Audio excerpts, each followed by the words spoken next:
আকাশবাণী আগরতলা। স্থানীয় সংবাদ পড়ছি সবুজ কলি মিশ্র। রাজ্যের ঐতিহ্যবাহী ৩ দিনব্যাপী কের পূজা আজ ভোরে প্রথাগত তোপধ্বনির মধ্য দিয়ে শেষ হয়েছে। গত শুক্রবার রাতে কের পূজা শুরু হয়। আগরতলার নতুন হাভেলি অর্থাৎ উজ্জয়ন্ত প্রাসাদ চত্বর ও পুরান হাভেলি অর্থাৎ পুরাতন আগরতলার চতুর্দশ দেবতাবাড়ি প্রাঙ্গণে নির্দিষ্ট গণ্ডির মধ্যে এই পূজার আয়োজন করা হয়। ত্রিপুরার রাজ পরিবারের এই পূজায় রাজ্যের সুখ সমৃদ্ধি কামনা করা হয়।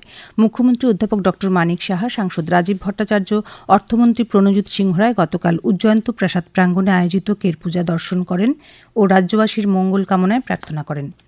কেন্দ্রীয় সড়ক পরিবহন মন্ত্রী নীতিন গড়করি চুরাইবাড়ি থেকে আগরতলা পর্যন্ত রাস্তা সংস্কারে প্রয়োজনীয় ব্যবস্থা নেওয়ার আশ্বাস দিয়েছেন।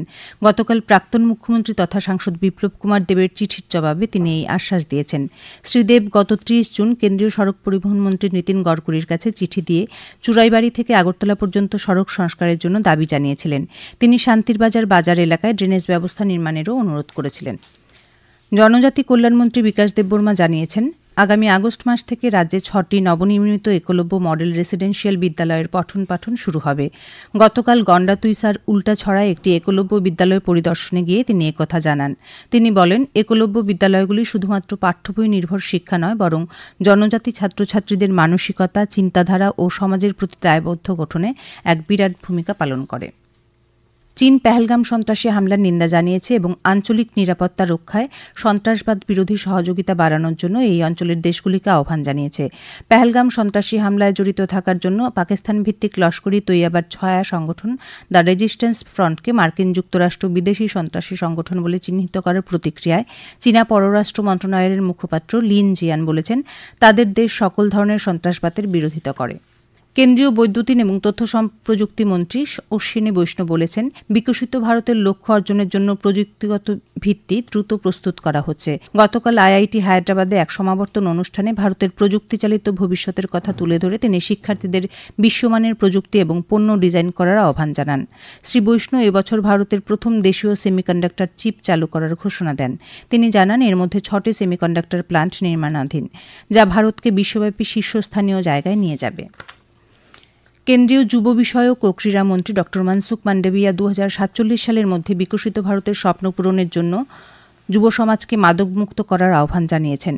উত্তরপ্রদেশের বারাণসীতে গতকাল কেন্দ্রীয় যুব বিষয়ক ও ক্রীড়া মন্ত্রক আয়োজিত উন্নত ভারতের জন্য মাদকমুক্ত যুব শীর্ষক যুব আধ্যাত্মিক শীর্ষ সম্মেলনে উদ্বোধনী ভাষণে তিনি এই আহ্বান জানান। তিনি বলেন, ২০৪৭ সালের মধ্যে ভারতকে একটি উন্নত দেশে রূপান্তরিত করতে যুব সমাজ গুরুত্বপূর্ণ ভূমিকা পালন করবে, কারণ দেশের মোট জনসংখ্যার ৬৫%ই ৩৫ বছরের কম বয়সী। প্রধানমন্ত্রী নরেন্দ্র মোদী আগামী ২৭ জুলাই রবিবার সকাল ১১টায় আকাশবাণীর মন কি বাত অনুষ্ঠানে দেশ বিদেশের জনগণের সাথে মতবিনিময় করবেন। এটি হবে মন কি বাতের ১২৪তম পর্ব। বেলা ১১টা থেকে আকাশবাণী এবং দূরদর্শনের সবকটি চ্যানেল এবং আকাশবাণীর news on AIR website, mobile app, প্রধানমন্ত্রীর দফতর ও তথ্য ও সম্প্রচার মন্ত্রকের ওয়েবসাইট ও ইউটিউব চ্যানেলেও মন কি বাত সম্প্রচারিত হবে। হিন্দিতে এই অনুষ্ঠান সম্প্রচারিত হবার পরেই আঞ্চলিক ভাষায় এর অনুবাদ শোনা যাবে। সাংসদ রাজীব ভট্টাচার্য এক পের মাকে নাম কর্মসূচির অঙ্গ হিসেবে গতকাল খয়েরপুর আমতলী বাইপাস এলাকায় বৃক্ষরোপণ কর্মসূচিতে অংশগ্রহণ করেন।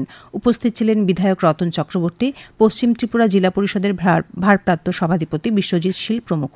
সাংসদ শ্রী ভট্টাচার্য বলেন, প্রধানমন্ত্রী নরেন্দ্র মোদী নাগরিকদের বৃক্ষরোপণে অনুপ্রাণিত করার জন্য এই কর্মসূচির সূচনা করেছেন, যার লক্ষ্য পরিবেশগত ভারসাম্য বজায় রেখে মায়ের প্রতি কৃতজ্ঞতার বন্ধনকে আরও দৃঢ় করা। ত্রিপুরা ফুটবল অ্যাসোসিয়েশন পরিচালিত রাখাল শিল্ড নকআউট ফুটবল প্রতিযোগিতার ফাইনালে ফরওয়ার্ড ক্লাব খেলবে ব্লাডমাউথ ক্লাবের বিরুদ্ধে। আগামী ২২ জুলাই ফাইনাল ম্যাচটি হবে। উমাকান্ত মিনি স্টেডিয়ামে গতরাতে নৈশালকে অনুষ্ঠিত আসরের দ্বিতীয় সেমিফাইনালে ব্লাডমাউথ ক্লাব ৩-১ গোলে কল্যাণ সমিতিকে হারিয়ে দেয়। আজ দুপুর পর্যন্ত আবহাওয়ার পূর্বাভাসে জানানো হয়েছে, আকাশ সাধারণত মেঘলা থাকবে, বজ্রবিদ্যুৎ সহ হালকা থেকে মাঝারি বৃষ্টিপাতের সম্ভাবনা রয়েছে। দিনের সর্বোচ্চ তাপমাত্রা থাকবে ৩৩ ডিগ্রির কাছাকাছি।